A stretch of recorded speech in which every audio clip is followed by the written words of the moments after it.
Good evening, everybody. Welcome to Midnight Madness. I'm Crazy Ken, and glad you're all here joining us tonight.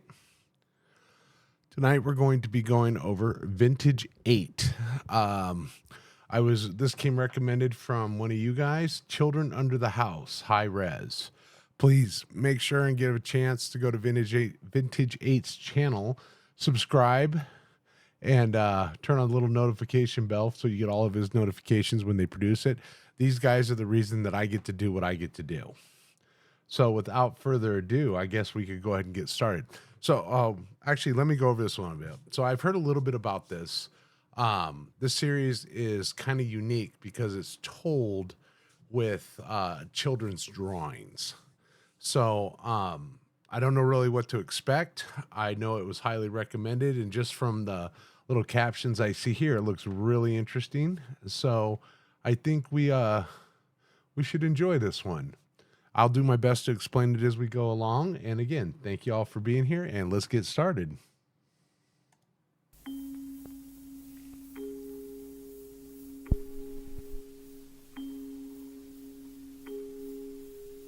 Last week, I purchased a repurposed storage locker. Inside was an old desk with an outdated computer and filing cabinet.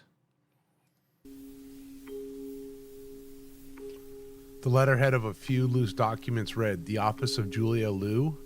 From what I could find, she was a successful child therapist in Kate's Crossing from the late 70s to early 90s. Her obituary stated that she died on December... Hold on, we're getting a little ahead of ourselves here. Her obituary stated that she died on December 18th, 2015.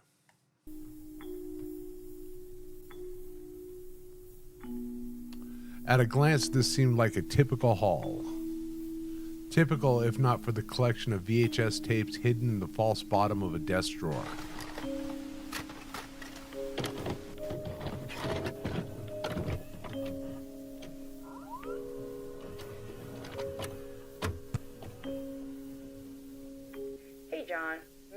Idea. A way to share a video without waiting on the mail. What do you think? Anyway, as I said on the phone, I think this may be the easiest way to get you up to speed on what I'm dealing with here. And before you ask, no, we don't have releases for the family. They refuse to have their likeness involved in any way. However, they did allow me the use of Jessica's drawings.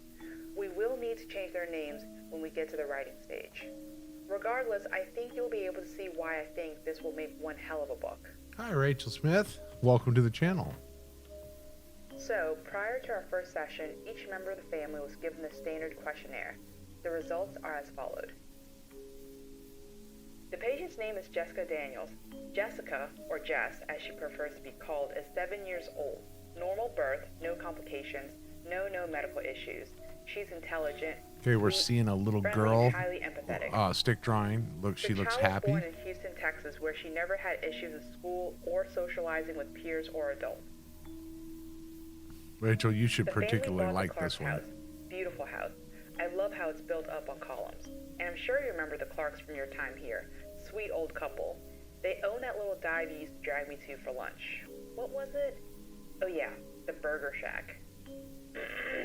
But anyway, according to her mother, Carol, Jess had a particularly tough time adjusting. She didn't notice anything out of the ordinary until the second week, Wednesday night to be exact. They think it was after midnight when Jess ran into her mother's room screaming. She claimed there were people living under the house. Carol dismissed this as a nightmare, but it started happening night after night until Jess finally refused to sleep in her room. She moved the child's bed to her room, but Jess continued to wake up saying the same thing. She could hear people talking under the floor. Carol made sure to note that Jess never had problems sleeping in Houston. Adam, the child's father, fed up with having the child sleeping in the room, devised a simple solution. Okay, looks like he an angry brought her dad. under the house, tried to show her that there wasn't anything there. Little girl's crying. And according to Adam, there wasn't, but Jess was convinced she saw something. The girl got into a ball and screamed until her voice gave out. She's been mute since that day. After a series of tests and multiple second opinions, no physician could find anything wrong. There's nothing hindering the girl from speaking. Therefore, the conclusion is that her condition is mental in nature. The drawings you are seeing are currently her only form of communication. From observations and the questionnaire, I have a few thoughts on the other family members. Carol Daniels. She's the children's primary caregiver. From what I can observe, she's a caring mother. However, she is deeply resentful of her husband Adam for forcing them to move from Houston to Kate's Crossing. Adam Daniels is an obvious workaholic. He spends the Are you majority guys of hearing his everything time at work. okay? Dean, her brother, typical early teen. He wasn't happy about the move, but seems to be adjusting adequately. Give me a call after you digest this material. Love to talk strategy. All right, that looks like we're end of questionnaire. Okay.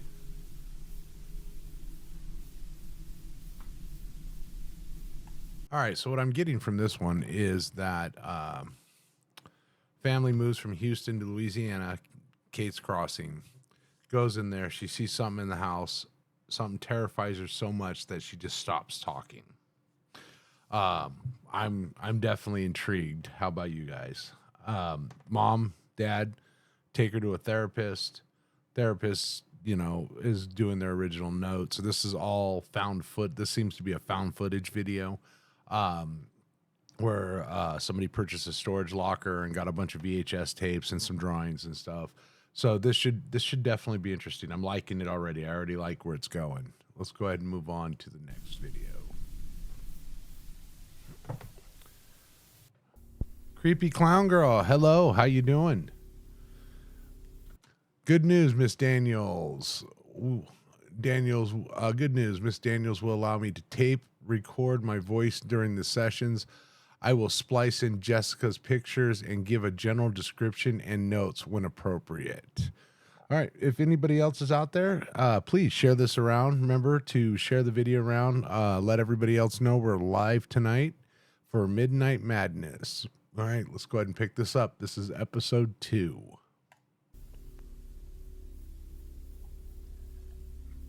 Good to see you, CCG. If anybody else is on in Discord land, tell them we're doing this analog horror tonight, please. Session 1.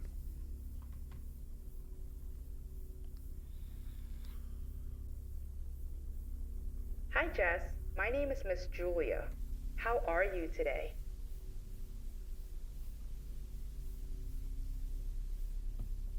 Has your mom or dad told you why you're here? So how about we get to know each other? Would you like that? What's your favorite food? Mine's spaghetti.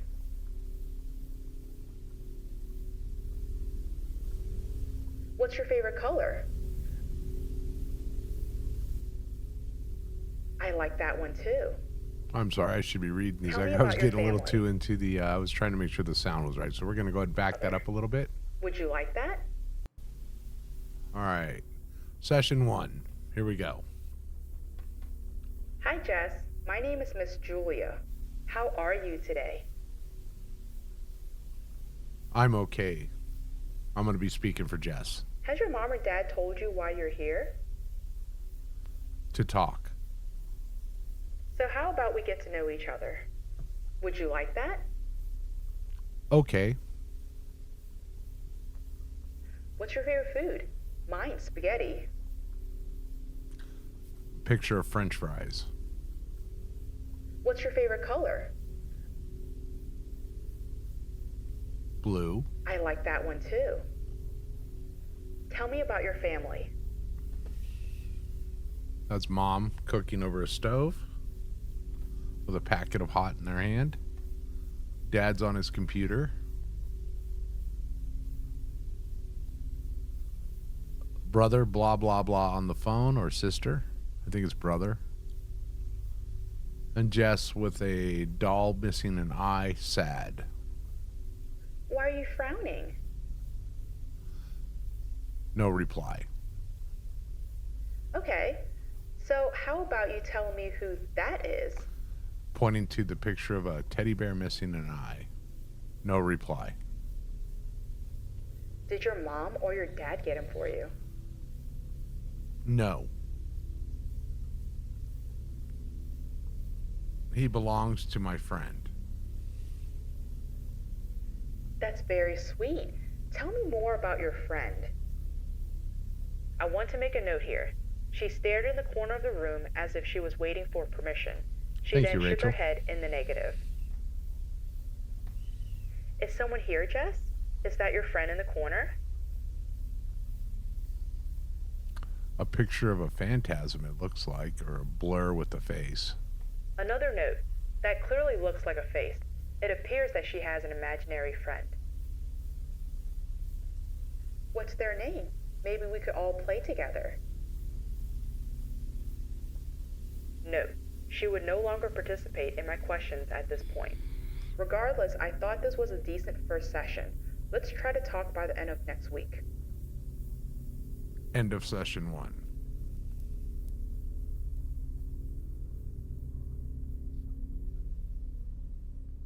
Okay, it looks like we're about to go on to... All right, so at this point, we have a little girl who lost her voice. We have a therapist who's trying to reach this girl. This girl will not speak. She's writing everything down and drawing pictures. We know that she has an imaginary friend and a teddy bear. Let us continue. Episode 3. Session 2.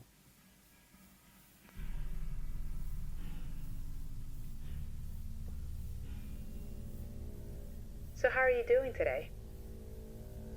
Fine. And what did you do last night? Watch TV, it looks like. Let's play a game. If a genie came out of a bottle and granted you 3 wishes, what would those be? No reply. How about I go first then?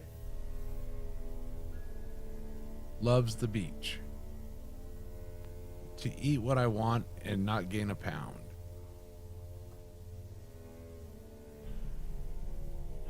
I'm hoping And the a last happy one can Jess. be true. Want to try? Okay. Picture of her family. Back to Houston.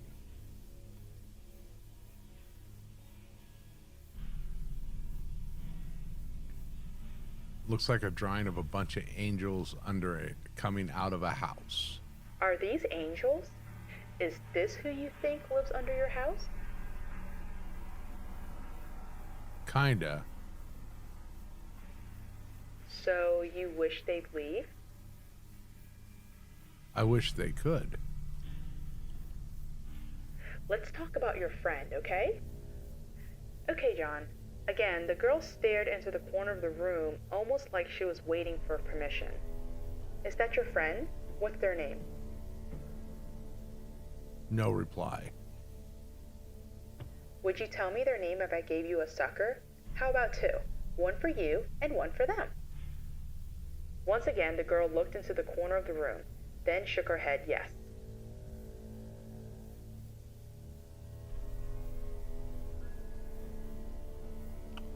Looks like a dead Jess, got X's over her eye and a bloody mouth. How's my camera quality? Is that looking okay, guys? Note, I have to admit, I found that image Oh, quite disturbing. that's Mia. However, it isn't the She seems to creepiest be loose. imaginary friend that I've had drawn for me. All right, so this is pretty creepy. This is Mia. She looks like she has 2 X's over her eye, a bloody mouth, and she's missing her lower half torso. Anyway, how's my just out of curiosity, folks, how's my camera coming through? Is it coming through okay? Or am I a little blurry there?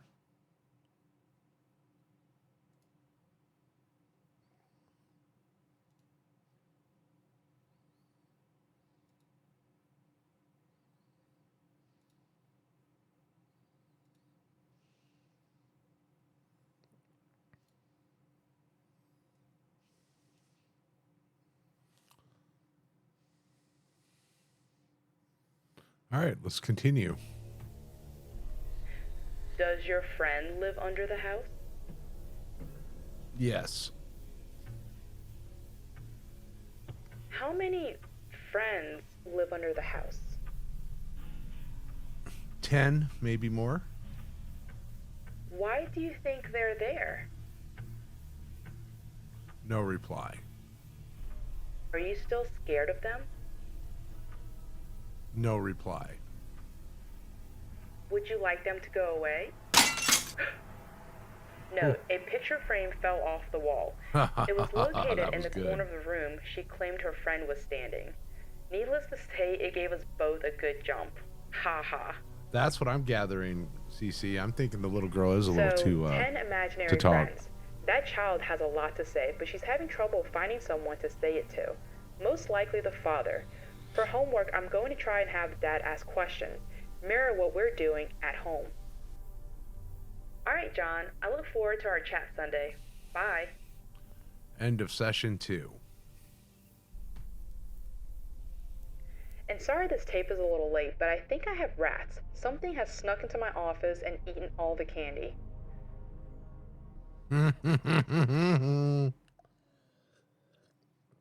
Maybe there is a ghost.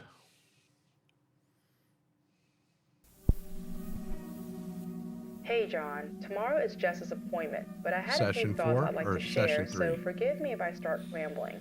You and I have seen quite a few disturbing children's drawings.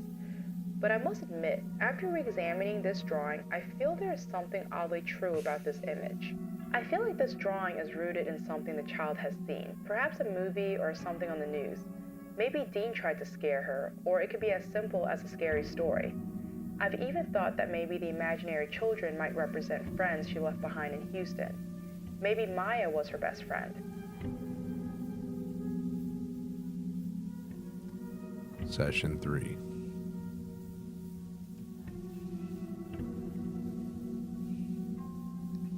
Hey Jess, would you like to play another game? Let's draw a picture of you as an adult. Okay. That was a picture of her as a doctor? Why do you want to be a doctor? To help people. And I'm sure you will. That's a very good quality to have. So, what does Maya want to be when she grows up? Note, as you might suspect, John, Jess once again became fixated with the same corner of the room. She shook her head in the negative over and over, and the motions became more and more aggressive. And as I was about to stop the young girl, Jess picked up a crayon. Maya doesn't get to grow up. Why is that, Jess? Note, I'll be honest, John, I was scared to ask that question. No reply. Everybody gets to grow up, Jess. Not if they're dead. Oh, You think Maya is dead? yeah.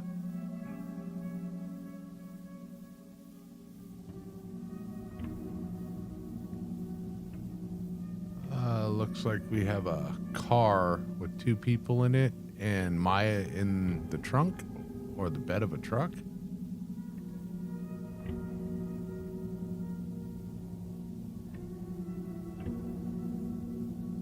And it looks like the truck hit a pole and threw the people out of the car and cut Maya in half. That's not creepy or anything.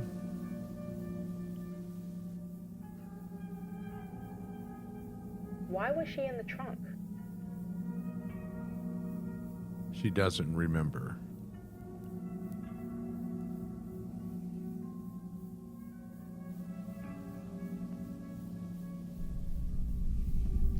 Now she lives under the house with her friends.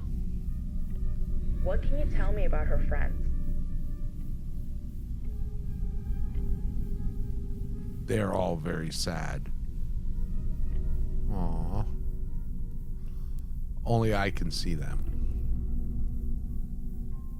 So, do you play with the other friends? Some of them.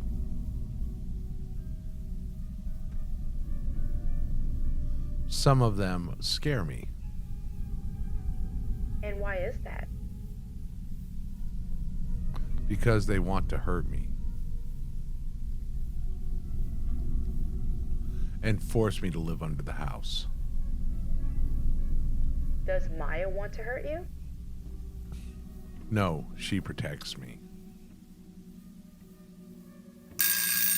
I know, right? Time's up. Oh, Before you go, Jess, can you do me a favor? For our next session, can you tell me more about your friends? Draw them? yes.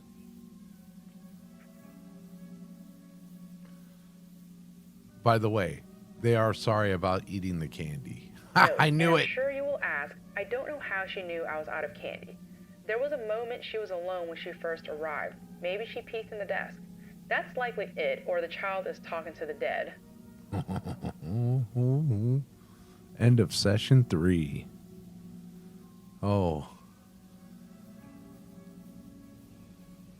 Usually my conversations with Mrs. Daniels don't extend too much beyond the session and pleasantries, but this time I could tell the woman was in distress.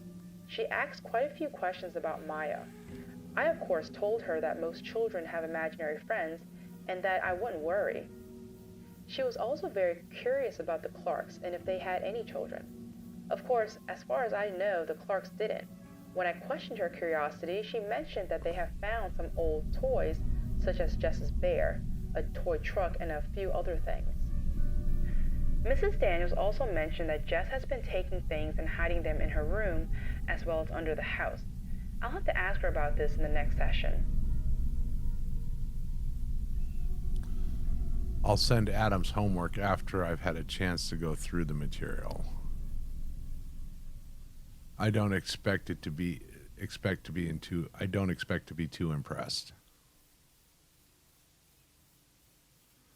All right, I think we're on to episode 5, homework.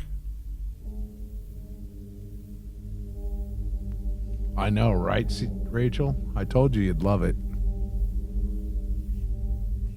The following drawings and notes are the result of the homework I gave Adam and Jess. Night 1, Wednesday. How are you doing, sweetie? That's from Adam. Fine, I guess. That's Jess. How is the thing with Dr. Lou? Good. We like her.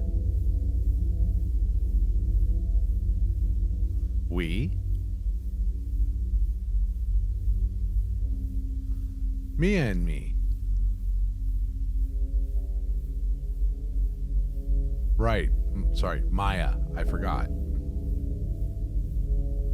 So are you looking forward to school? Not really. Sad face. I'm scared kids are gonna think I'm weird. Honey, why would you think that? Because I am. I can't talk. And I see ghosts. They're imaginary, not dead. I'm sure Dr. Lou is telling you the same things. Mia is not real. Of course she is. I can see her behind you. You hurt Mia's feelings. You hurt Mia's feelings. Maya's feelings. You made them mad. Now I am mad. Fine. Fine. Get ready for dinner. Night 2, Thursday. How was your day, baby? How was your day, baby? Fun.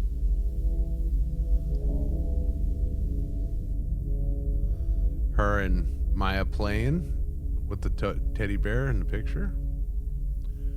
Maya read me a story. Is it Maya or Mia?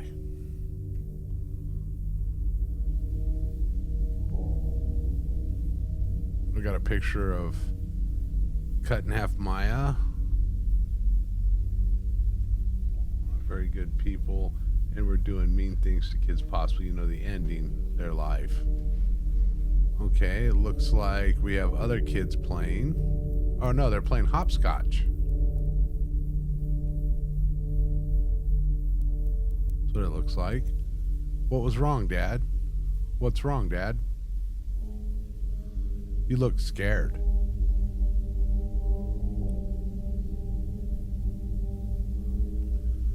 Go watch TV. I have more work to do.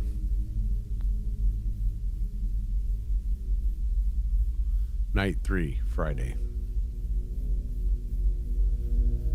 We'll do the question thing later.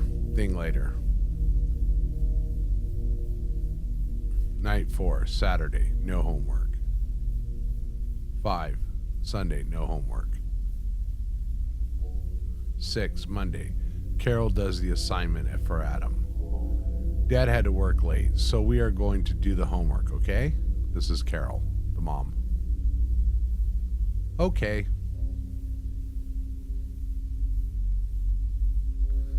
You think I'll ever hear your voice again?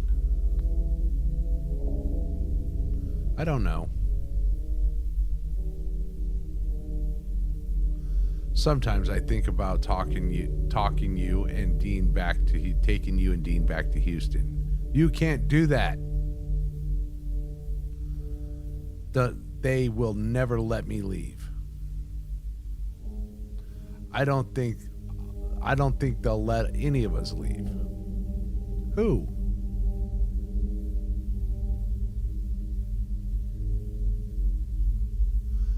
I know you've seen them. Out of the corner of your eyes. Hear things.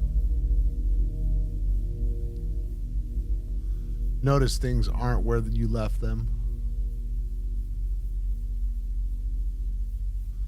They're always there.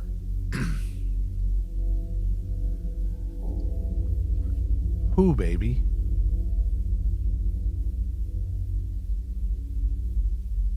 The children under the house.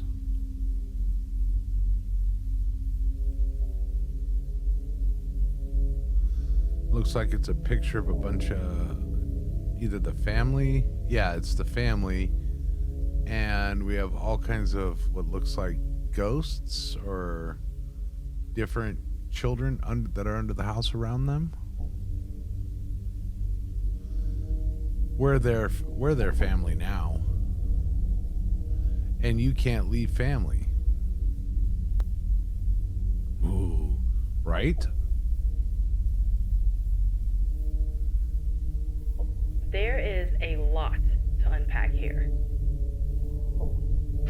At times, I feel as if she was antagonizing Adam with the drawings, almost like she was trying to push him away just to see if he'd stay. Unfortunately, Adam did just as she expected. Jess probably won't speak until she can finally let this world go and accept that her parents' problems aren't her fault. Speaking of which, I probably should recommend a good marriage counselor for Adam and Carol. Alright, John, I'm looking forward to your thoughts as usual. Homework.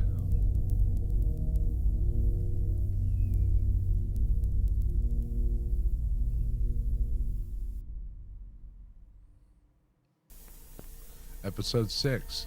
The conversation. Earlier today, Carol stopped by the office unannounced. She handed me a folder of additional drawings by Jess. All right, before we go in, I want to kind of go over what I took out of those last couple episodes there. So Jess is going in, and the therapist assigned her instructions to have written conversations with her folks, at least with their dad. I think when the dad was seeing the pictures of the hopscotch, he got uncomfortable and scared for his little girl. I mean, as a father of a little girl, I understand this. Like she's drawing these strange things of her imaginary friends cut in half, has no lower half. That would be a little troubling, right? They're playing hopscotch, and there's this little teddy bear, right? That nobody seems to know where it came from. CC Creepy Clown Girl says it sounds like the Parks were not very good people and were doing mean things to kids, possibly, ending their life. It's the Clarks, and I agree with that. That's where my suspicion is, but I really, really love the way they've done this. It's not it's not super fancy or anything else, but the concept of it, the kid can't talk, so she's writing everything out in crayon. That is spooky as shit. Right now I'm sitting here with goosebumps going up and down my spine. So, all right, let us go ahead and continue on. Earlier today, Carol stopped by the office unannounced. She handed me a folder of additional drawings by Jess. Let's see what these drawings are. I'm curious. I like where this is going. I could tell that she had been drinking, but it wasn't to the point where I felt it would impaired her thinking. The notes included on this tape are from memory. Regardless, I think you will find them worrisome.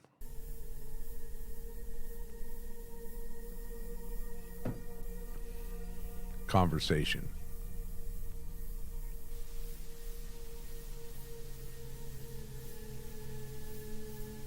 Oh, I'm loving this.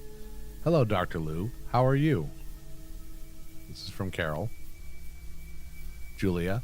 Fine, Carol. What can I do for you? Do we have an appointment? No, I'm here alone. I feel so damn stupid. I let myself believe it all could be true. I let myself believe it all could be true. I'm not following, Carol. I'm sorry. I'm kind of all over the place. A small part of me is relieved. And the other part is just really worried about my little girl. Little picture of Jess on there. Maybe start at the beginning. Have you looked at the home? Have you looked at the homework? Of course.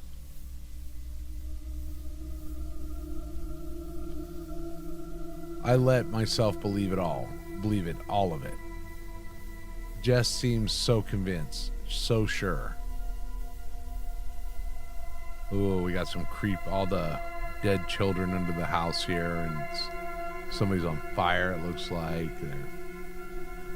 I thought, well, hell, maybe there are dead people living under the house. After all, my kid can't be crazy. Jess is not crazy. She's just a kid dealing with a lot. I started seeing them too, Dr. Lou. Who did you see?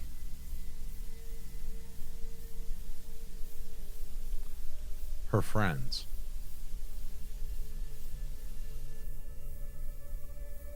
Looks like one of the kids got decapitated. Can't really make out too much here. Somebody's bones. There's Mia. I believed in an afterlife. It's not that big of a stretch. I believe in an afterlife. It's not that big of a stretch, right?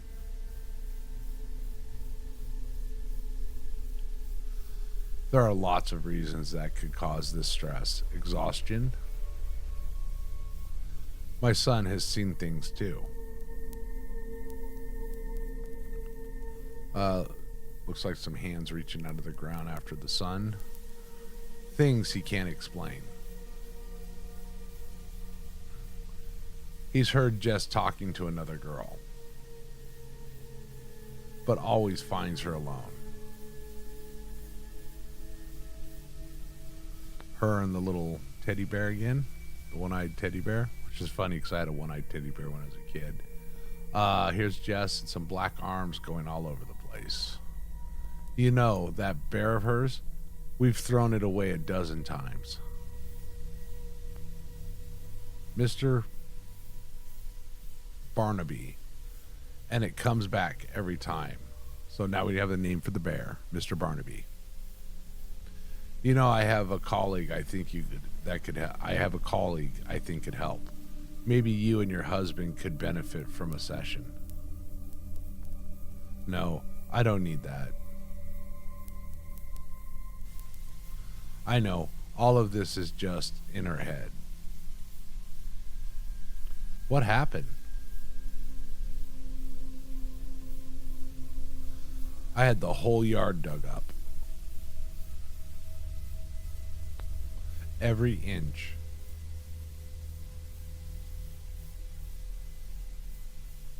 Every tree.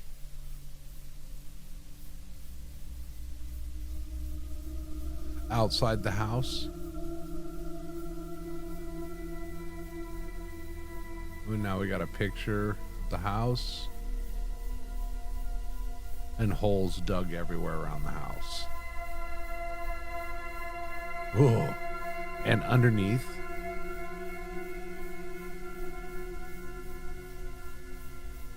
it's like under the house there, maybe?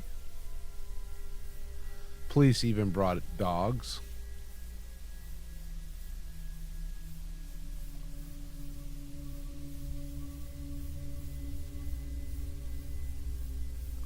You know what?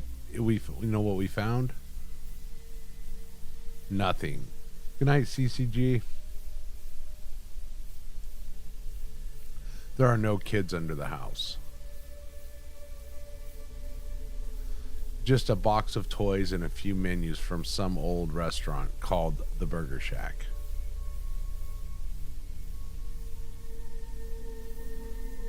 Toys. Burger Shack.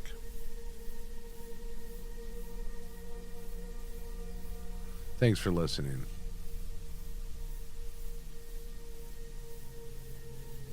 Adam thinks we've all lost our minds. It's just good to have someone to talk to. It's just good to have someone to talk to. I still need to call the Clarks. See if they want their stuff. We will see you tomorrow. Bye.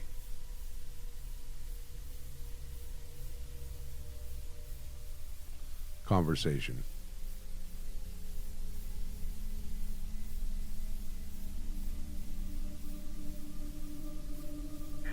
I am very concerned for Jess as well as her entire family. It's fortunate that she was able to let go of the delusion, but it is concerning how quickly she chose to buy into it. If things continue to deteriorate, we may need child services to step in. Let's speak after you get this. Talk soon, John.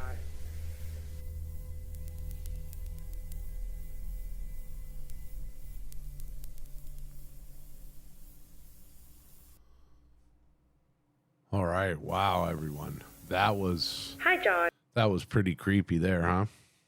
So what I'm gathering is so what I got out of that episode was that the mom come in to see the therapist and explained that she had the police come with cadaver dogs, dug up the whole entire yard, every tree to try to see if her daughter was right, even dug up the basement and found nothing but a box of toys and an old menu for a place called the Burger Shack. That is definitely interesting. All right, let us go ahead and continue here. 1 sec here, folks. I want to take a break, fill up my water glass, and then we'll continue. Just give me 2 seconds. Because this crap's got me drinking water.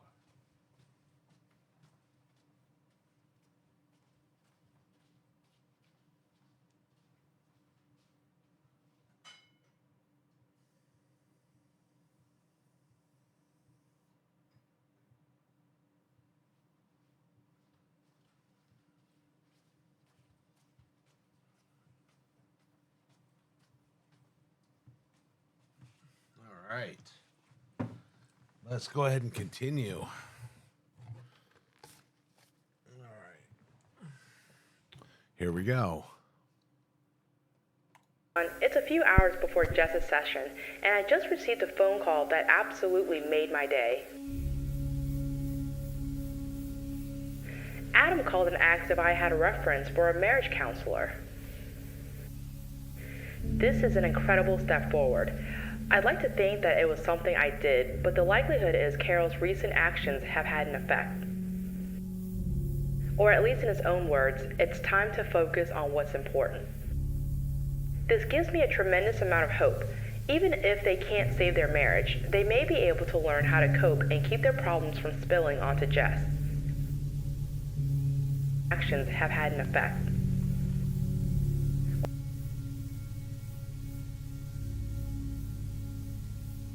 Session 4. Note, considering what I have reviewed in the homework and the conversation with Mrs. Daniels, I was surprised to find Jess in such a chipper mood.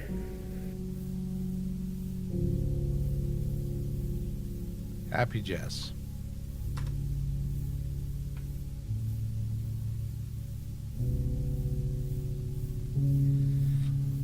And her and Mia playing. Hello, Jess. How are you today? Great.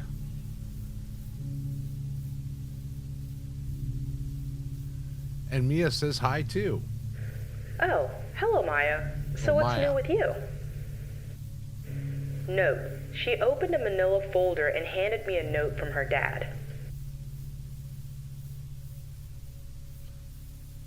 I'm sorry about the last few weeks. I'm sorry about a lot of things. I can do better. I will do better for you, your mom, and your brother.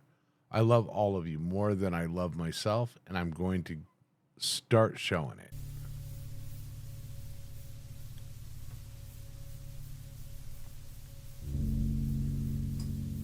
I'm ready to start believing you, baby.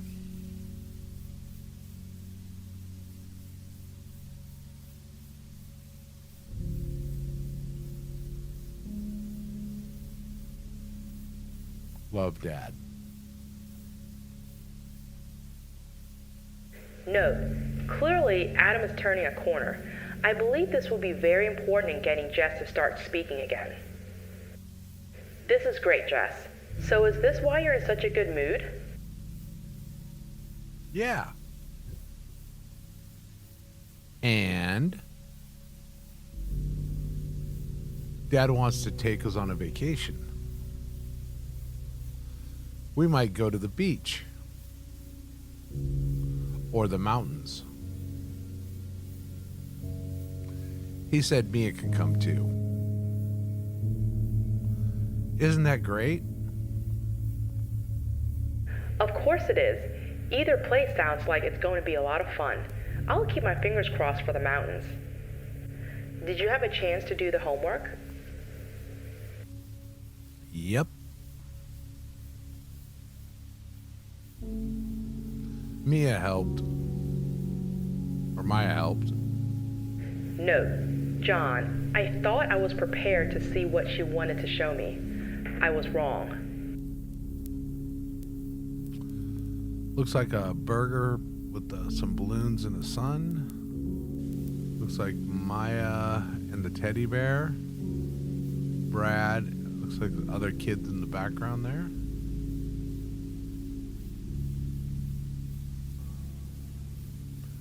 The bad people gave Maya Mr. Barnaby. That's how they stole her. Maya wishes she didn't leave her family.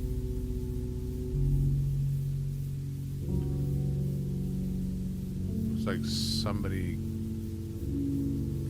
tried to cut off Mr. Barnaby's head. Maya's family. Okay. Shelly.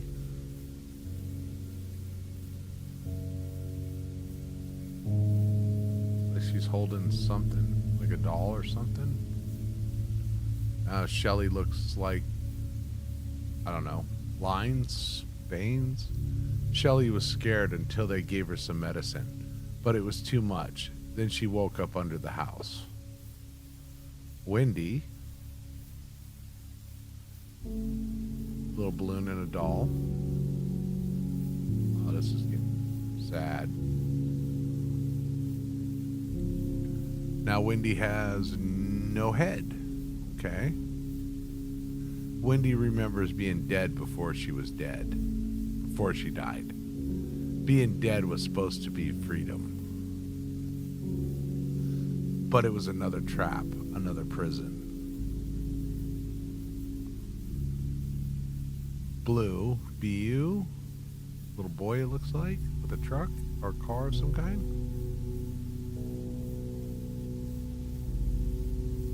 Zach, the boy who burns. Zach doesn't remember his family. Every day he was blurry until his last day. Zach was stuffed in a fireplace after his neck broke. Oh, that's horrible. And then it looks like we're talking about Brad now. Brad is skeleton? Okay. All right. Brad is the oldest. He was someplace dark for a long time. They forgot him and he died. He thinks his body is still where they left it.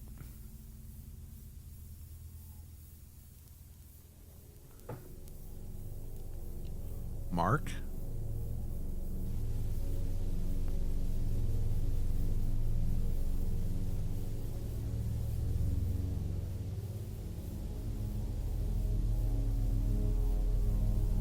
Mark remembers running, but he didn't get far.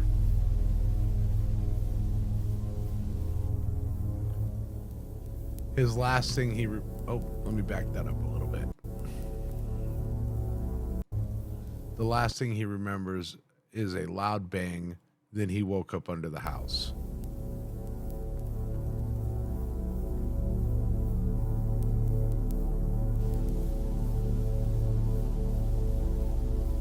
Another little girl holding a bunch of balloons. Kate is the scariest one under the house.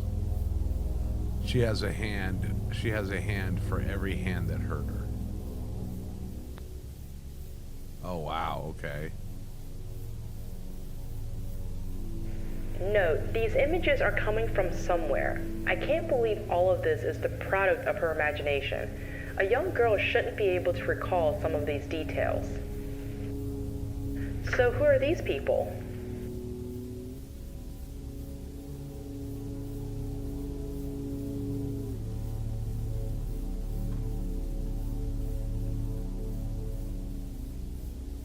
Not everyone under the house wanted to talk. Most can't remember anything but.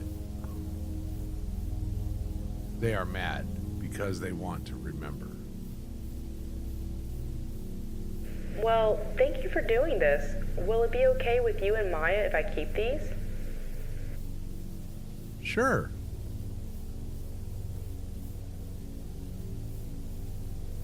Thank you. So, Jess, why do you think you stopped speaking? I traded my voice for eyes. Oh, okay. All right. They needed me to see, so I needed to give them something to get something. It was the only way to see my friends. Oh, that's not creepy. So you don't think you will ever speak again? Maybe. It depends. Depends on what? If they ever get to leave.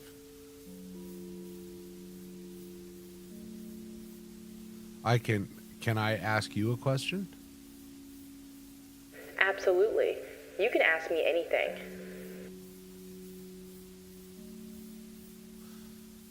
Maya says you talked to an imaginary friend too. It's why she knew we could trust you. Who is John?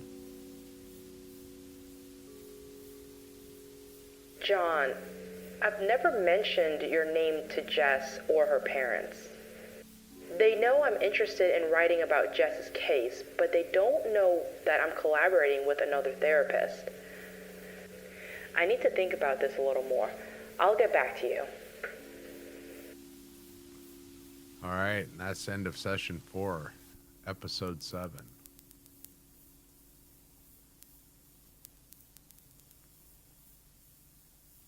that was. Okay.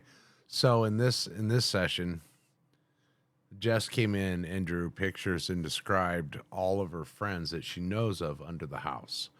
I kind of see where I think I see where this is going, but I don't want to spoil it. So we'll go ahead and continue on to episode 8. Research. John, I know you disagree, but I'm leaving for the library. I have to know if any of this is true. I know you think there's a logical explanation not rooted in the supernatural, but unfortunately, I just don't see it. I have never mentioned your name. Your name isn't written anywhere in my office. It's not even on the tapes. And no, I don't edit these videos in the same location I see patients. I've gone over every suggestion you gave me, and none of them line up. Not one. Look at it this way. If I find nothing, this will be your chance to rub it in. Tell me you told me so. God knows it wouldn't be the first time. But if I do find something, then I'm not sure if I'm the right person to help this girl. Right? She's got her own little goon squad.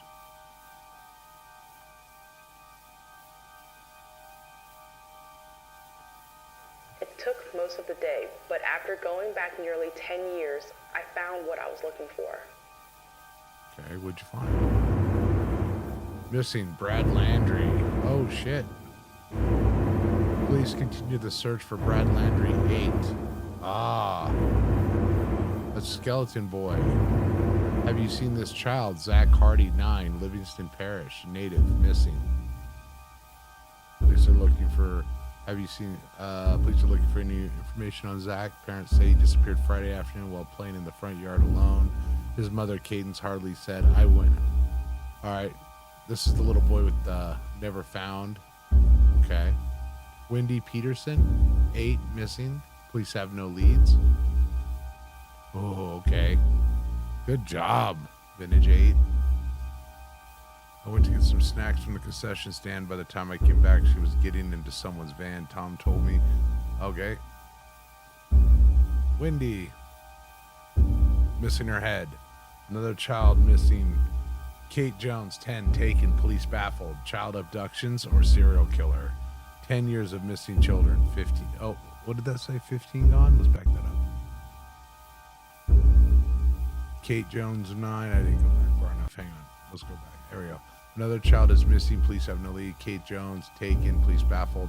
Child abductions or serial killers. 10 years of missing children. 15 gone without a trace. All right. Kate Jones, 9. Okay, that's the hands girl. Mark Williams, 8, vanished. Shelly Cameron, 7, missing, 4th in the last 4 months. 1 year later, Shelly Cameron's still gone. Okay. Shelly's the string girl. Dozens of children missing across 4 different parishes. Mia Martinez. Oh, wow. Okay, there's Mia. Holy crap. So this girl is not... All right, I'm getting... Now you've got me. You've got me hooked, Vintage. Vintage 8, you've got me. FBI, the Tangafaya Parish Sheriff's Department, and scores neighbors and sources and scores of neighbors and friends are searching for 9-year-old Mia Martinez, who disappeared Saturday at Kate's Crossing Parish Mall. We looked away and she was gone, Miss Martinez says. We have all hands on deck, said Chris Benton, of the FBI agent in charge of the investigation. Oh, so that's little Mia, huh? Okay.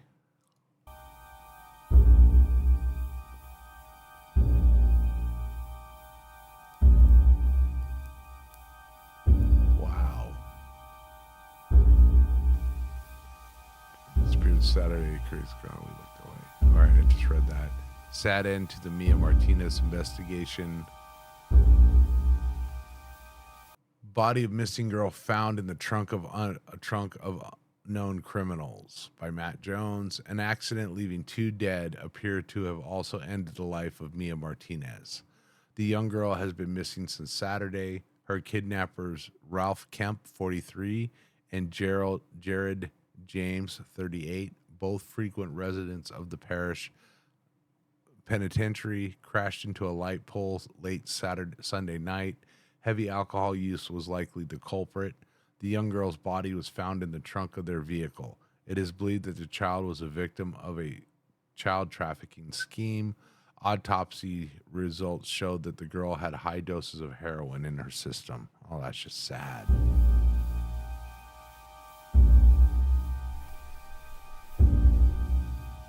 Fucking sad. Brad, Mia's family. Okay. Mia was basically cut in half. They're all real, John. They were someone's children, someone's babies. But why are they under that house? Why are they drawn to Jess? Did the Clarks see them too? I understand if you want out of this, John. I know you're not that comfortable. Hold on. Hello? Speaking? What? When?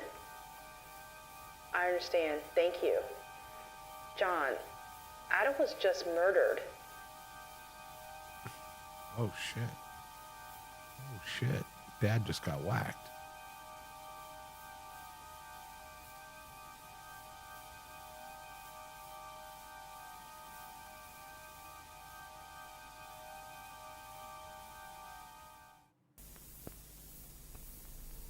Adam's funeral went like you might imagine. I didn't expect a big turnout, though. Apparently, Adam was more popular than I thought. Even the Clarks came to pay their respects.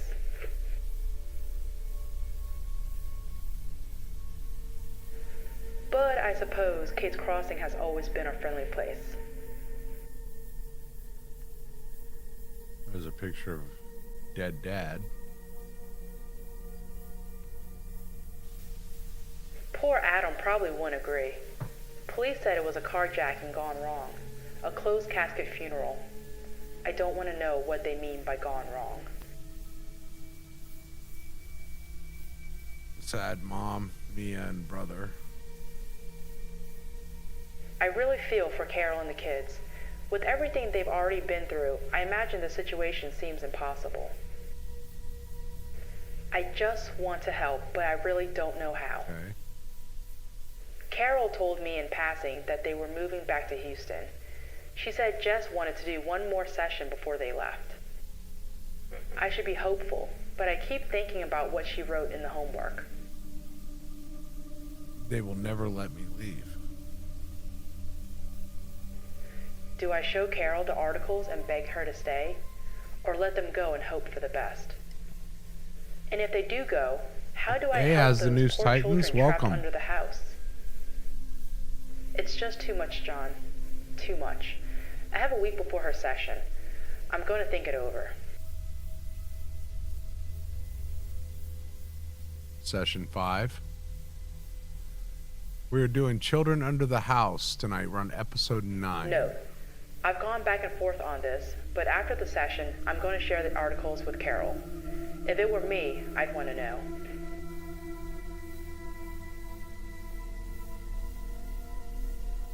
Hi, Jess. How are you today? I'm sad. I know, but that's okay. It's natural to be sad when we lose someone we care about. I didn't lose him. He was taken.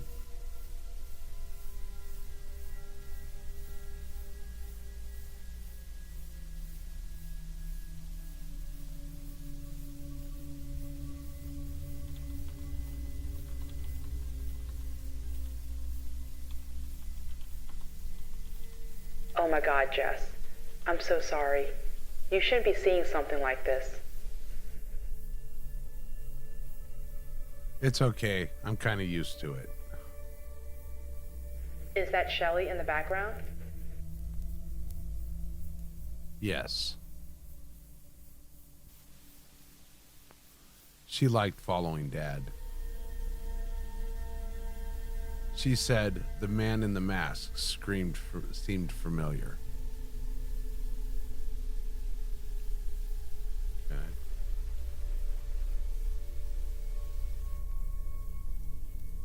Does she know who that is? No.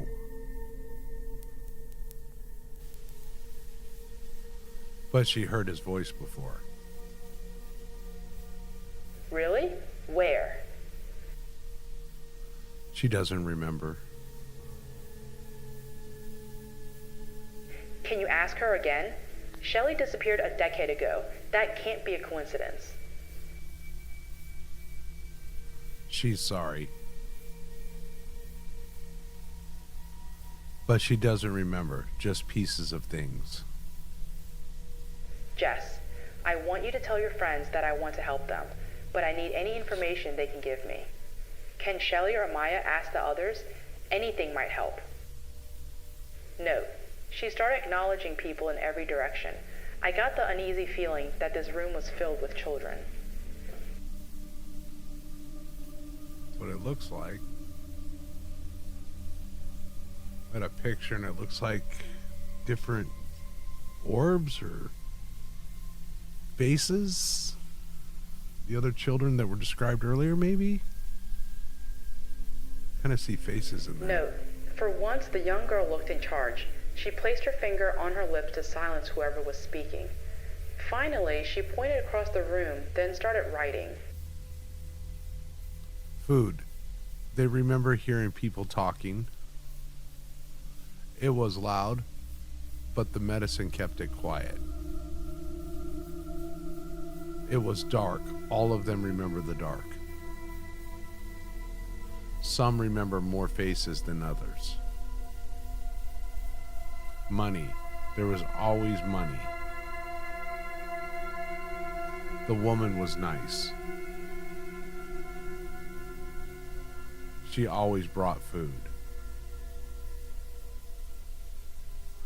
Mark said maybe it was a man. He was nice too. He brought toys. Thank you, Jess. Everybody. I'll do my best to try and figure this out. You never told me who John was. John is a friend. We went to school together. We worked together for a few years. He lives in Florida now with his wife and kid.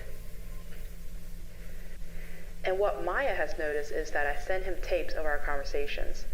I was hoping he could help me with your case, and we were thinking about writing a book about you and your friends. So he's not a ghost? No, not yet anyway. Does this bother you? Or your friends? Nope.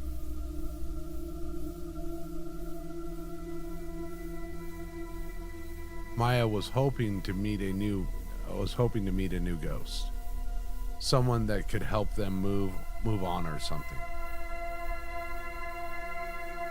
You know, this is goodbye, right?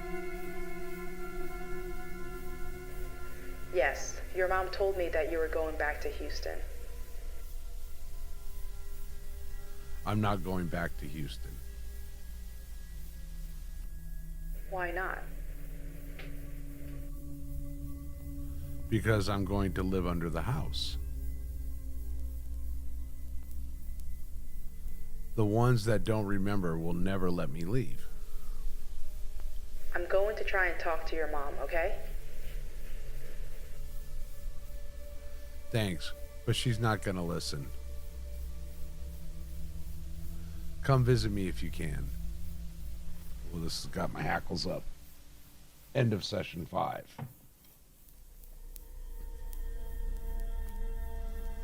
Oh, yeah. This one's got my hackles up. Like before, the following notes are from memory. I want to thank you for everything you've done for us, for Jess. That was the mom. It was my pleasure. Julia, the therapist. Look, I want to talk to you about Jess's friends. I was having a bad day. Hell, a bad month. I let my imagination... Oh, hold on, I missed that. Sorry, guys. Sorry. Let me back that up a little bit here.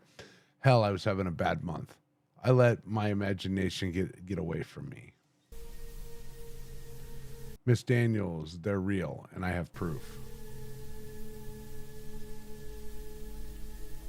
That can't be true. We've dug up the whole entire yard. We didn't find anything. That's because you weren't looking in the right place. Every name she gave me, I was able to find in the paper. She even knew how Maya perished. Then Jess isn't. Jess's problem is supernatural.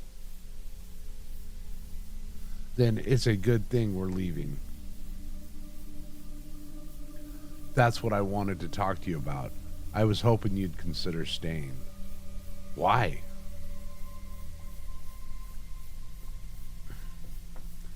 I'd like to try and help them, and for that, I need Jess also. She doesn't think they're going to let her leave. What does that mean? It sounds like a threat. According to Jess, it is. Then that's a good enough reason to leave, isn't it? Would you want to leave with someone threatening your little girl?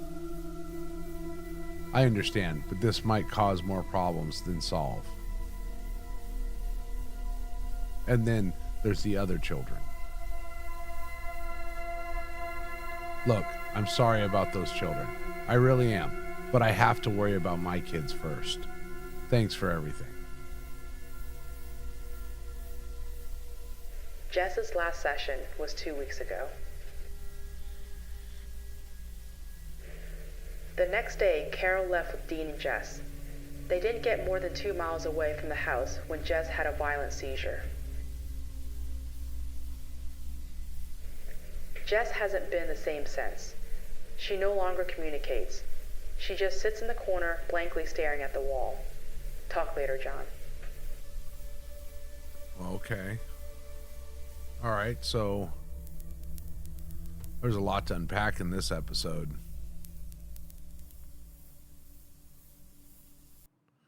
Boy, there is a lot to unpack in this episode. So, basically, at the beginning of this episode, we started talking about Jess's dad was murdered in a failed carjacking. And so she's sad, incredibly sad. And as she's talking to the therapist, she realizes, she tells the therapist that the other kids recognize the voice, or at least they think they recognize the voice, but they couldn't remember a face or anything else around it. So Jess goes in her conversations, tells the therapist, hey, I can't leave. And the mom's like, hey, I need to get my kid out of here. The therapist goes to the mom. That was the conversation we just had a moment ago. And as they're leaving away, Jess has a seizure. So that's where we're at now. And now she's completely mute and sitting in the corner, just staring off into nothingness. That's kind of what I've got from this. So if anybody else has anything more, I'd like to do a shout out to As the News Titans. Thanks for being here, bud. Creepy Clown Girl, Rachel Smith. Appreciate y'all. All right, we're going to go ahead and get back to it. Episode 10 coming up. Review. Okay. Man, Vintage 8 did a great job on this. I'm afraid we're going to lose Jess. Yesterday she had her 4th seizure. The poor child seems weaker by the day. Every time the phone rings, I'm afraid it's Carol calling me with the worst.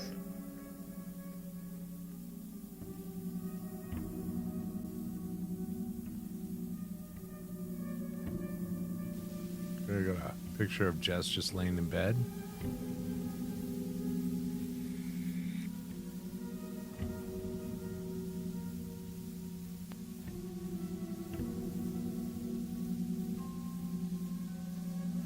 The good news is that Jess still communicates. Each morning I find several of her drawings waiting for me in the office. At least, I hope that it's her leaving me drawings. Me too. It looks like Jess is dying or dead.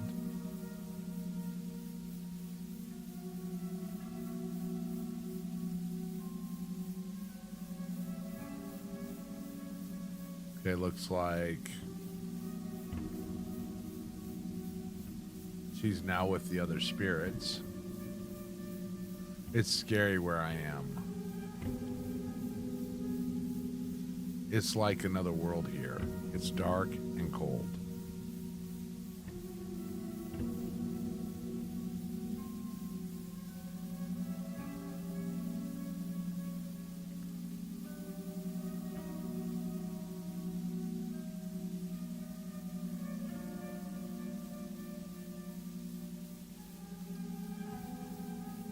All right, they're saying she's dead, but they just said she isn't. Dad isn't here.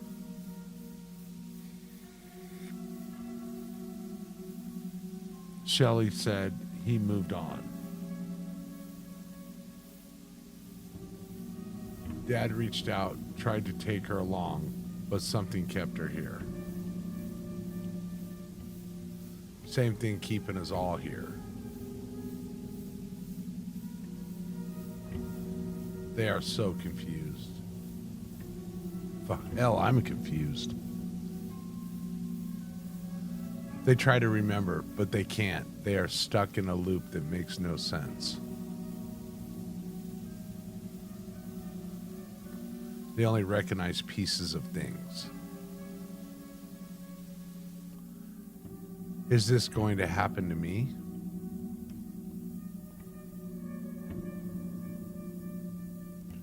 It's got a picture of her crying.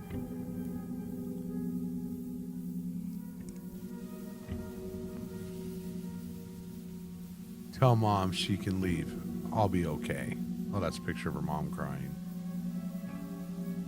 Tell Mom and Dean I love them. Jess is not dead yet.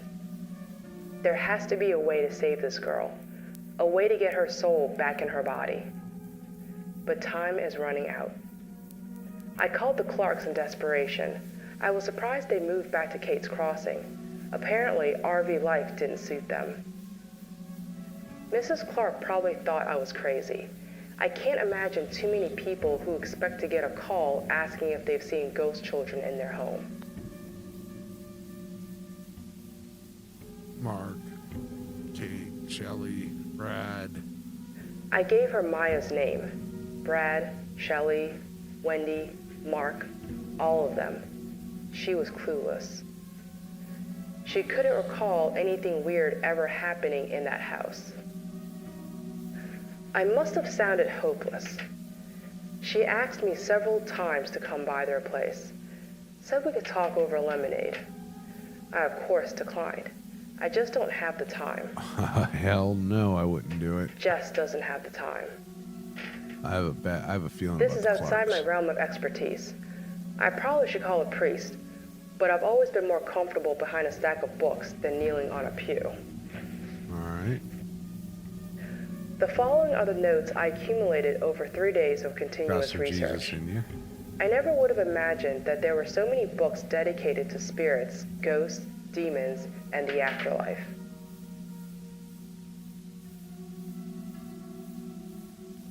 What creates a ghost? Murder, especially those that remained unsolved. Sometimes a ghost will not move on until the murder is solved. Best hope of ending this, but who could have done this? Those are our notes.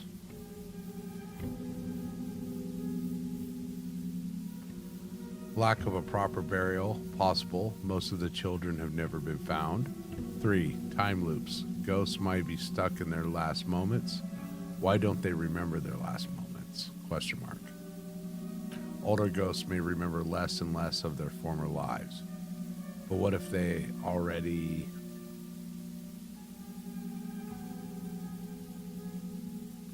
What if they already don't remember?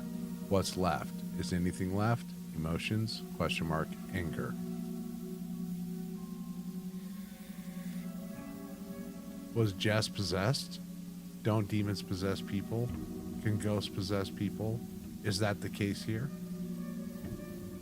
Under possession? No, no, no. The children are victims too.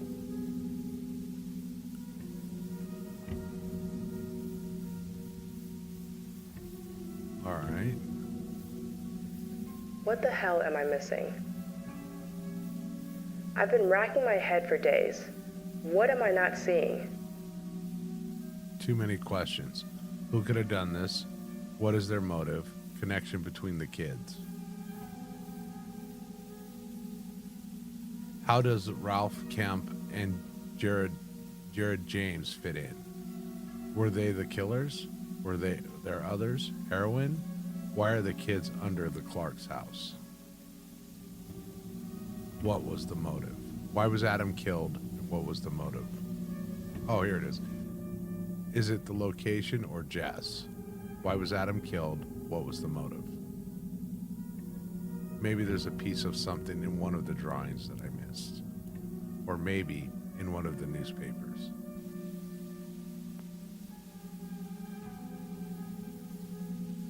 Body of... Oh, hold on.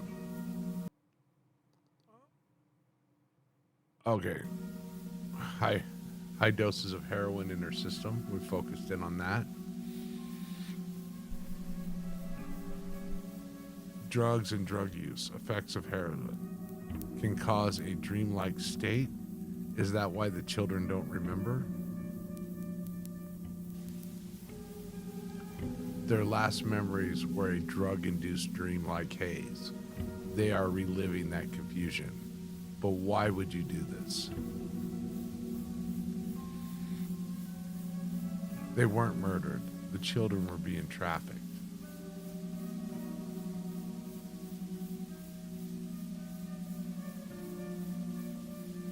Burger Shack, Shelly,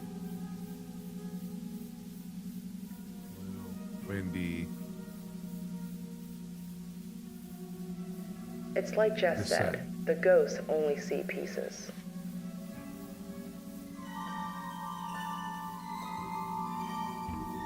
Oh crap, I think I'm seeing it.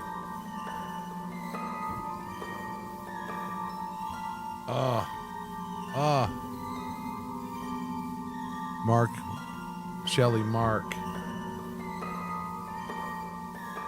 They're all at the Burger Shack. Kate. Wendy.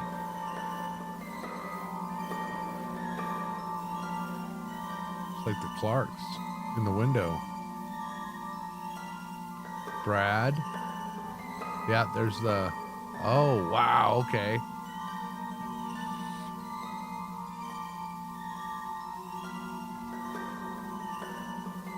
They were at the Burger Shack, John. Oh, okay. Gotta know. And who do these drawings look like?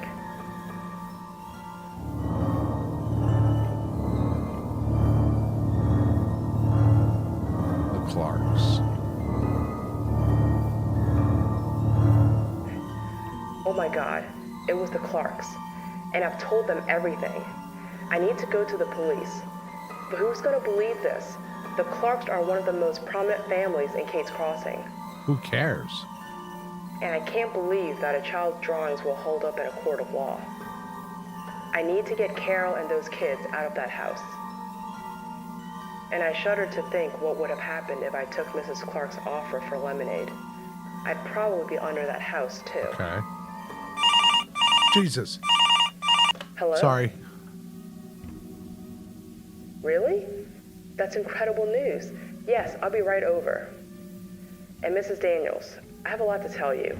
I don't think we can trust the Clarks, but we'll talk more when I get there. John, Jess woke up, but I'm sure you'll hear about this before you get the tape.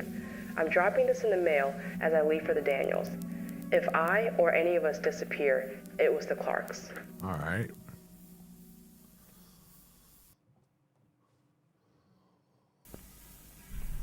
Episode 11. So many thoughts were racing through my mind as I drove to the Daniels home. The Clarks, Adam, the children, Jess. Why was she able to wake up now? What changed? Did I do something? Hell, maybe the ghost let Jess go. Maybe she escaped. Why does this feel too easy? And why is it when you have somewhere to be, you hit every red light?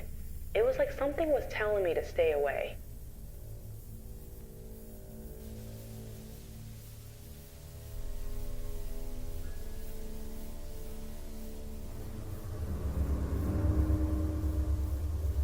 The moment I walked through the front door, I found Mr. Clark pointing a gun in my face. Jess wasn't awake. I was lured here, and I didn't need to guess why. I knew in my heart that this was my fault. We were all going to die. House call.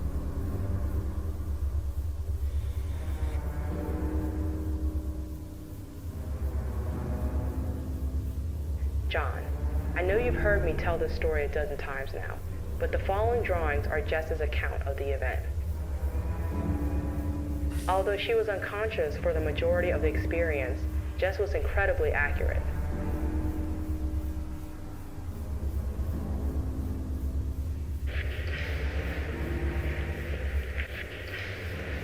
Clark's plan was simple. They were going to shoot us, then burn the house down.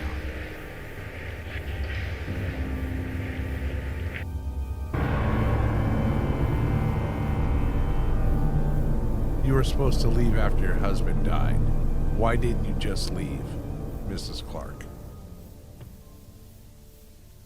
We tried, but Jess got sick. We figured killing your husband, we wouldn't have to kill the kids. We figured kill your husband and we wouldn't have to kill the kids.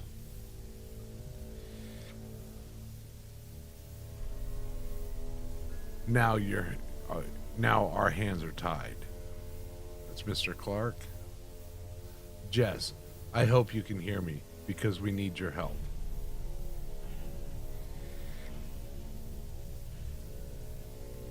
That's Miss Lou. We can't leave. Please don't hurt my babies. That's Mrs. It doesn't matter. This is on you.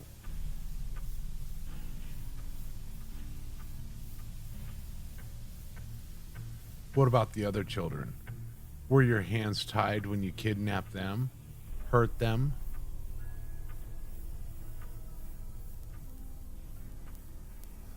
We never hurt a single kid. It was just a business.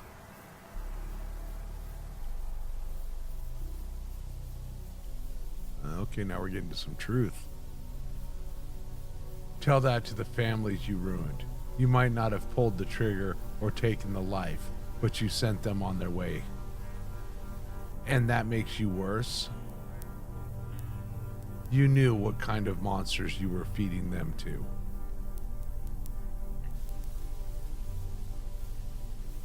Oh. As nasty as it is, the money saved us. I'm alive because of... Oh, hold on. Let's get a little fast here. We're going to go back. It saved us. I'm alive because of it.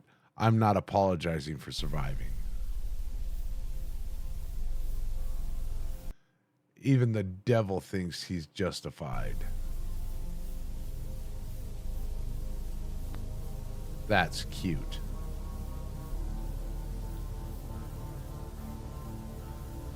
But I think we have heard enough from you. Looks like he's pointing a gun. Shoot him and let's burn this place. Mom, I don't want to die. Close your eyes, baby. Tell me.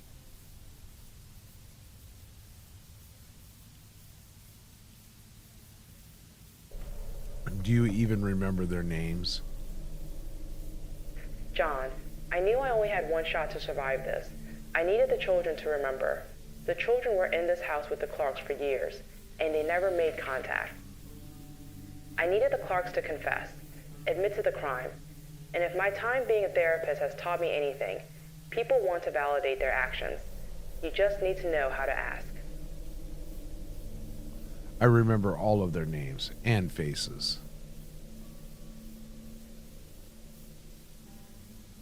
You don't forget that. Mia, Mark, Wendy, Shelley, Zach, Brad, Kate, Sue, Wes, June, Linda, Christian, Gladys. Those little faces behind the cages.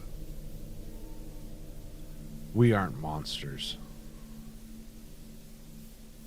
Nobody wants to see a kid cry. That's why you drug them. Enough.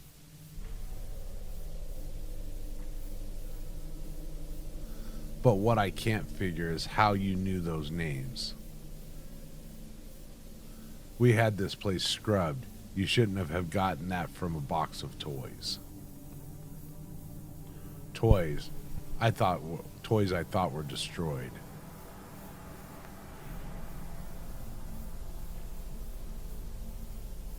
Simple, they told me. Hey, Mia, they remember you. Do you remember them? Looks like ghosts coming. We remember you now. Oh, shit. We remember everything. Oh, it looks like all the kids are coming up out of the... You took us. Now we take you. Looks like all the kids are out. There's Kate, Brad, Zach, Mia. Now, no, we're sorry. This is Clark. The children ripped the Clarks apart, then dragged every piece back into the shadows. They left nothing, not even blood. Oh.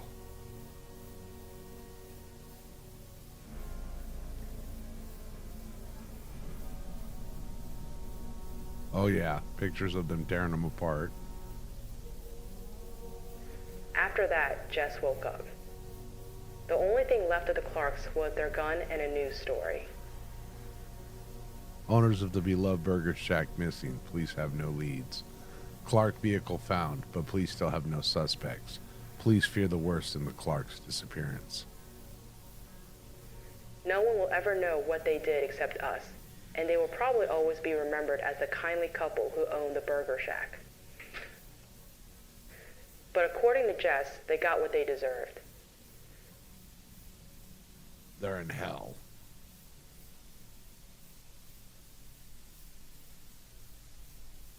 End of house call.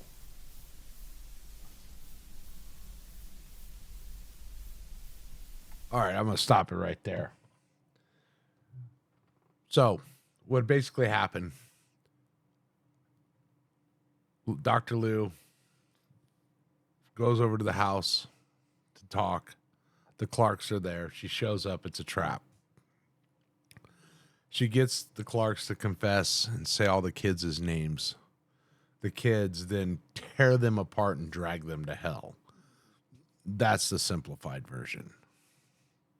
Man, for Vintage 8, props.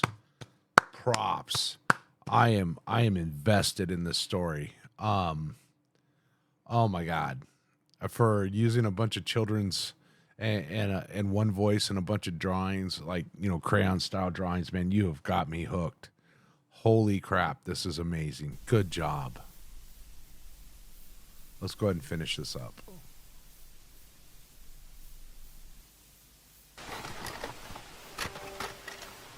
Sounds like I'm putting another VHS tape in.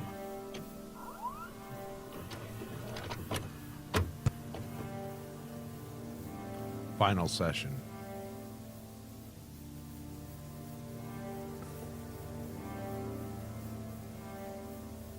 It's been 2 weeks since Jess woke up. Carol said things felt different in the home, brighter. She said it felt like a different house.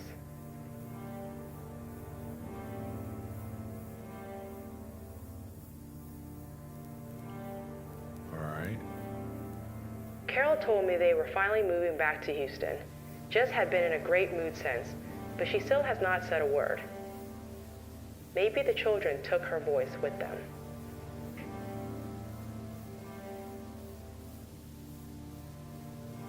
So how are you today? Great. Are you looking forward to moving back to Houston? Yes, I miss my friends. I wish Dad was coming, but I know he's somewhere watching over us. I'm sure he is, Jess. Your mom said you still aren't speaking. Have you given it a try? No, Jess just shrugged and smiled. Looks like I got my wish. I got a happy Jess after all. Yay. A happy Jess. Have you seen Maya or the others? I got my wish too.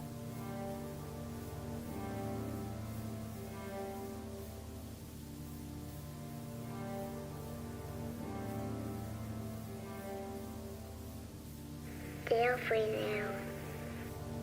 No, John. Her little voice was the sweetest sound I've ever heard. Aww. We spent the rest of the session playing old board games. We had a good time, and then after we said goodbye.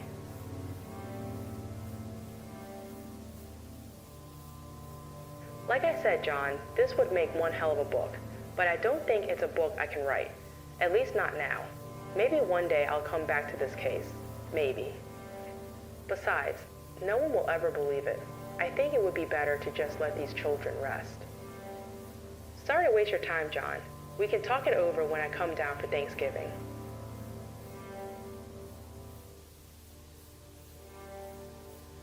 Final session.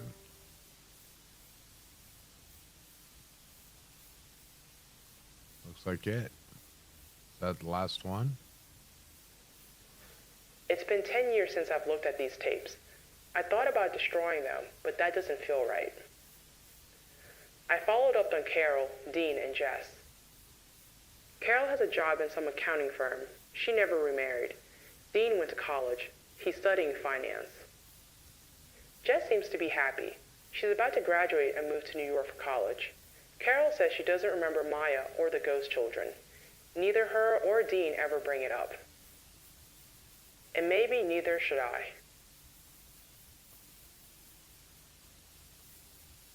The Children Under the House by Vintage 8.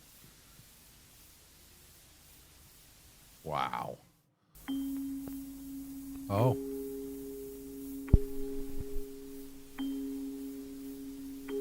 All right. Vintage 8. Holy crap. That was amazing. Good job. I mean, I'm kind of flabbergasted on this one. This was all right. I've never been so intrigued by crayon drawings and, just little, it just, and then hearing her voice, that just kind of brought a joy to my heart. Man, I this one, 2 thumbs up all day long. Subscribed. Please, everybody, go to Vintage 8's channel here. Give a thumbs up. Let them know what you think of the video. Let them know what you think of the series. Also, we're going to probably do some, man, if this one caught me like this, I think we're going to do some more Vintage 8 stuff here. I really like it. Looks like we got a couple, let's see what we got for playlists. We got Itch, The Human Trial, Sacrilege, It Lives in the Static, The Swarm. Oh, okay. We got some extras here. What do we got here for extras? I want to play What's Your Name? Hello. All right. From the questionnaire. Oh, these are all kinds of little drawings. I'll leave that for you guys to explore. I really recommend going to Vintage 8's channel and making sure that these content creators know that we appreciate them by giving them likes and subscriptions. Yeah, he's got 178 videos, so I know we're definitely going to be coming back to Vintage 8 at some point. At some point here. All right, I guess with that, thank you all for being here at Midnight Madness. I know it's cliche, but if you can give me a thumbs up, share the video around, and let them know. Our next video will be on Friday at midnight. We're going to be doing, I might have a little bit of a house full here, but we're going to be doing our next video Friday at midnight. So Pacific Standard Time. So please join us. Again, I'm Crazy Ken, and this is my Midnight Madness. Everybody, have a good night, and stay safe out there. Bye.